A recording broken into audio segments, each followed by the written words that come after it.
graça e paz. Estamos começando mais uma semana, segunda-feira, dia 15/6. Estamos na nossa campanha, de estarmos fazendo essas devocionais do 40, 7, 12, 40 dias por 7 às 7 horas da manhã por 12 minutos. Apesar da pastora Rita e do pastor Alex não concordarem com os 12 minutos, mas vamos lá. Vamos orar para estudarmos a palavra de Deus. Que o Senhor nos abençoe nesta manhã e que o Senhor traga a revelação que precisamos para que o nosso coração se alinhe à sua vontade.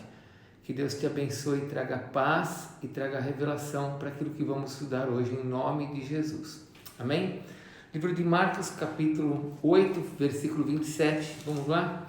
Então Jesus e os seus discípulos partiram para as aldeias de Cesareia de Filipe e no caminho perguntou-lhes: quem dizem os homens que eu sou? E responderam: João Batista, outros Elias, mas outros alguns dos profetas. Então lhes perguntou: mas vós, quem dizeis que eu sou? Respondendo Pedro lhe disse: tu és o Cristo. Advertiu-os Jesus de que a ninguém dissesse tal coisa a seu respeito. Então começou ele a ensinar-lhes que era necessário que o Filho do Homem sofresse muitas coisas, fosse rejeitado pelos anciãos, pelos escribas, sacerdotes e fosse morto, e que depois de 3 dias ressuscitasse. E isto ele expunha claramente, mas Pedro, chamando-o à parte, começou a reprová-lo. Jesus, porém, voltando-se e fitando os seus discípulos, repreendeu a Pedro e disse: arreda-te, Satanás, porque não cogita das coisas de Deus e sim das dos homens. Então, convocando a multidão e juntamente os seus discípulos, disse-lhes: se alguém quer vir a mim, negue-se a si mesmo, tome a sua cruz e siga-me. Quem quiser, pois, salvar a sua vida, perdê-la-á, e quem perder a vida por causa de mim e do Evangelho, salvá-la-á. Que aproveita o homem ganhar o mundo inteiro e perder a sua alma? Que daria um homem em troca de sua alma? Porque qualquer que nesta geração adúltera e perversa se envergonhar de mim e das minhas palavras, também o Filho do Homem se envergonhará dele quando vier na glória de seu Pai com os santos anjos. Dizia-lhes ainda: em verdade vos afirmo que dos que aqui se encontram, alguns há que de maneira nenhuma passarão pela morte, até que vejam ter chegado com poder o reino de Deus. Até aqui, capítulo 9, versículo 1. Vamos examinar esse texto da palavra de Deus juntos? Amém? Vamos olhar com as nossas palavras, vamos trazer aquela vida que nós estamos acostumados a trazer? Vamos procurar as coisas interessantes nesse texto da palavra de Deus? Então vamos lá. Bom, Jesus leva os seus discípulos para Cesareia de Filipe. Essa região, eu já estive ali várias vezes. Quando eu vou para Israel, eu sempre vou para esta área. E posso te afirmar que é um dos lugares mais incríveis para se visitar quando você vai para Israel. Por que é incrível? Porque ali é uma região que tem muitas montanhas, e nesta região há muitos templos pagãos, templos de adoração a demônios, que foram incrustados na própria rocha, cravados na rocha. Nós vamos visitar algum desses lugares. Esses lugares eram lugares de sacrifícios de criança, de prostitutas cultuais, era um lugar abominável. E quando Jesus está passando por esse lugar, ele pergunta para os seus discípulos, o que as pessoas estão falando de mim? Num lugar de conflito espiritual, cheio de deuses pagãos, Jesus faz essa pergunta para os discípulos no versículo 27. O que os homens estão dizendo de mim? Esses pagãos, essas pessoas, os judeus, o que estão dizendo? E o versículo 28 diz que eles pensavam que, alguns estavam dizendo: você é João Batista, você é Elias, ou alguns dos profetas. Lá em Mateus diz: você é Jeremias.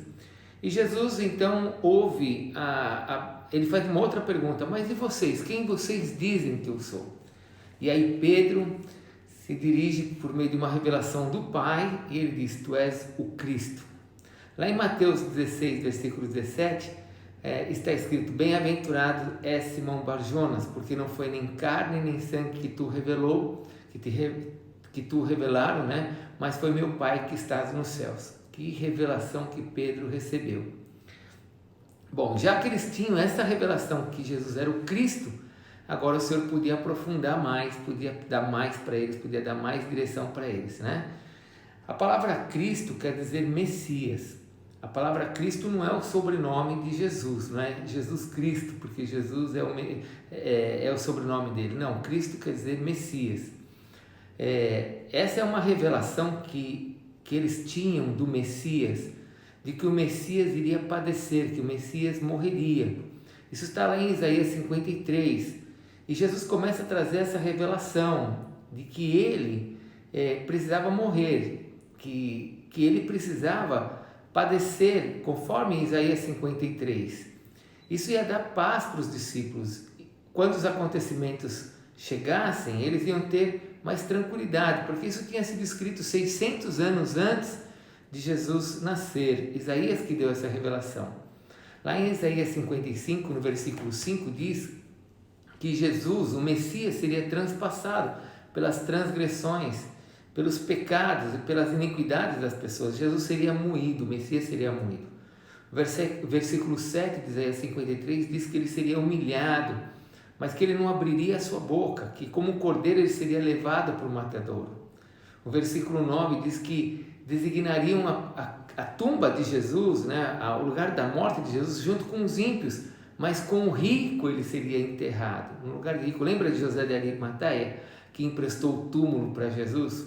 Tremendo isso, né? 600 anos antes, a revelação dizia que Jesus seria enterrado no lugar de um homem rico. Quem não acredita na palavra de Deus? Então, quando Jesus está falando sobre isso, Pedro chama Jesus à parte, lembra? E começa a reprovar, começa a dizer: isso não vai acontecer com o Senhor, com você isso não vai acontecer, jamais, você não pode morrer desta forma, poupe sua vida. E Jesus então chama Pedro no versículo 53, fita os discípulos que estão à volta, e Jesus fala algo muito forte ali. Jesus fala assim: arreda-te, Satanás, porque não cogita das coisas de Deus e sim das coisas dos homens. Pedro estava com o coração cheio de Satanás. Que coisa incrível.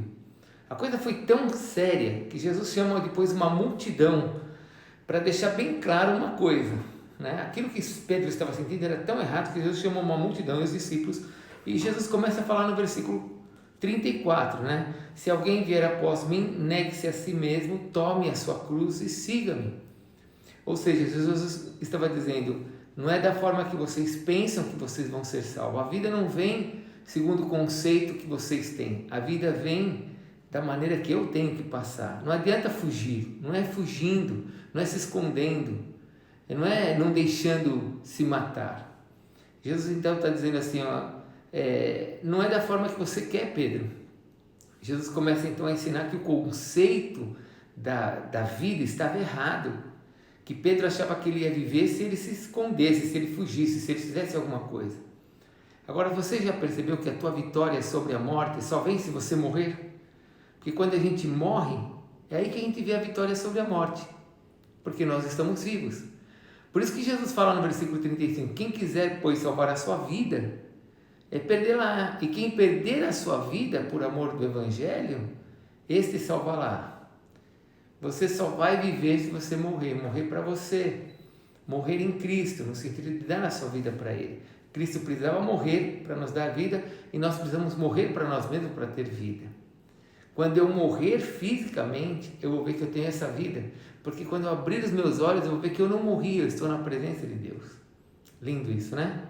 Jesus então conclui dizendo, porque desta geração, né, ele fala, esta geração deles, adúltera e pecadora, que se envergonha de mim, das minhas palavras, quando vier o Filho do Homem na sua glória, né, o Filho do Homem também se envergonhar deles, quando o Jesus voltar com os seus anjos.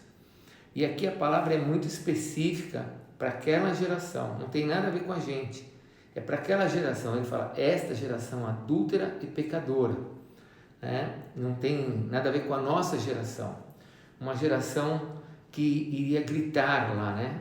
Nós queremos Barrabás, fora com este homem, não temos rei senão César.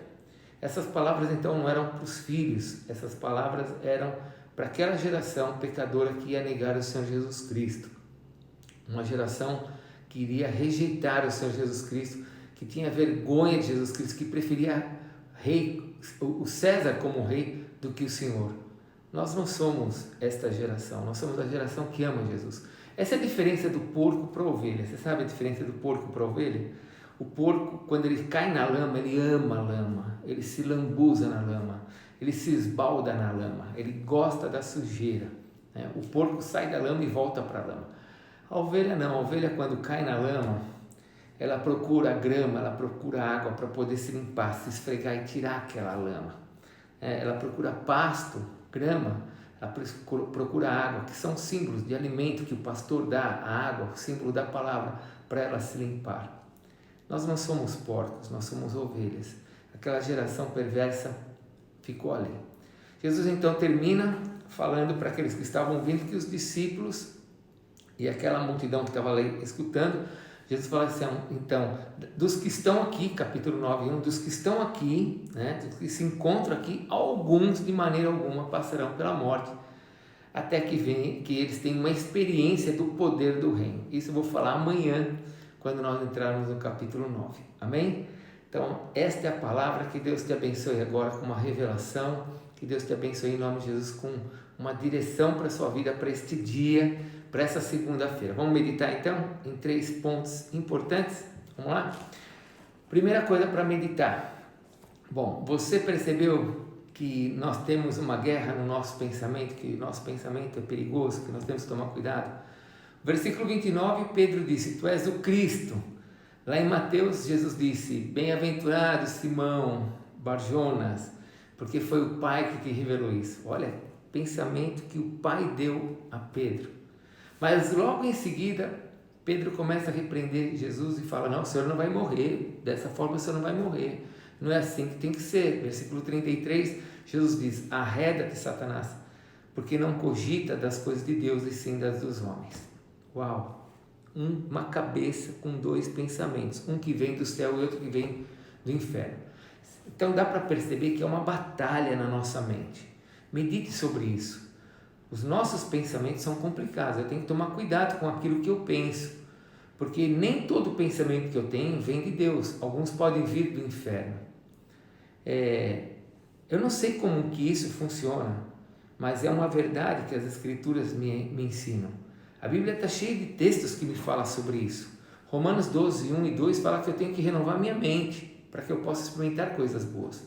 Pedro, em 1 Pedro 5, 8, a pastora Rita falou sobre ele hoje, fala que eu tenho que ser sóbrio e vigilante, porque o diabo, o meu adversário, anda em derredor como um leão que ruge procurando alguém para devorar. Se eu não estiver sóbrio, sobriedade é uma área da mente. Se eu não estiver sóbrio, se eu não estiver lúcido, eu vou ser atacado pelos demônios. Paulo ainda afirma lá em 2 Coríntios capítulo 10, versículo 5, que eu preciso levar os meus pensamentos cativos a Cristo. Eu preciso tomar cuidado então com o que eu penso. Nem tudo que eu penso é de Deus. Ou seja, eu preciso tomar cuidado com aquilo que eu estou pensando. Medita nisso. Teus pensamentos é de Deus? Confirme com a palavra. Segunda coisa para pensar, para meditar. Você já percebeu nos detalhes dos olhos de Jesus quando Pedro começa a questionar, não, você não vai morrer, você não pode fazer isso, você não pode morrer? Entra lá na cena, tenta ver. O versículo 33 nos diz que Jesus voltou-se e fitou os discípulos com os olhos, né? Ficou olhando e repreendeu Pedro dizendo, arreda-te, Satanás, porque você não cogita das coisas de Deus e sim das dos homens. Eu fico imaginando Jesus olhando para os discípulos e vendo que os discípulos estavam ouvindo o que Pedro estava falando e estavam sendo contaminados por Pedro. Jesus estava ouvindo o que Pedro estava falando, viu que aquilo estava interferindo no coração dos discípulos, ou seja, uma espiritualidade demoníaca. Jesus então reprova aquilo. Jesus olha para os discípulos e ele diz, isso é uma espiritualidade do inferno, isso tem que ser reprovada. É uma espiritualidade do diabo. Cuidado, meu irmão, com as espiritualidades do inferno. Satanás tenta de todas as formas dirigir a nossa vida para nos tirar dos propósitos de Deus. Lembre-se da frase do pastor Bill Johnson, que a gente ama, né? Que eu amo. Tudo que te afasta de Deus não é de Deus. Tudo que quebra os princípios de Deus não é de Deus. Cuidado com espiritualidades. Cuidado com irmãos, com pessoas que parecem ser santas, que fazem jejum, que oram, mas estão quebrando princípios da palavra de Deus. né? É uma espiritualidade do inferno, porque jejuar até satanista jejua. Jesus falou que não é quem expulsa demônio, quem profetiza, mas é quem faz a sua vontade. Existem pessoas que estão agindo contra Deus e eu preciso tomar cuidado, porque isso acaba dirigindo a vida da gente e influenciando. Satanás sempre aparece como um anjo de luz, com aparência de luz, para tentar nos enganar. Por isso que o apóstolo Paulo fala em 2 Coríntios capítulo 11, versículo 14, que não é de admirar que o próprio Satanás se transforma em anjo de luz, né? Para enganar a muitos. E não é somente Satanás, mas os seus próprios demônios, né, se transformam em anjos de luz para trazer injustiça, né? Para trazer injustiça, para trazer maldade. Bom, eu tenho que parar aqui, já avancei demais no horário. Era 12, ó, pastor Alex e pastor Rita vão pegar no meu pé. Já estou com 16 minutos. Mas a última coisa, pense um pouquinho, só a última coisa. Você já viu que quando você tem uma revelação, Deus te dá outra? Eles tinham a revelação de que Jesus era o Messias e o Senhor acrescentou. Busque revelações que o Senhor vai acrescentar mais. Medita nestas coisas. Desculpa ter avançado muito na hora, mas que o Senhor te abençoe e te guarde, que você tenha uma semana maravilhosa.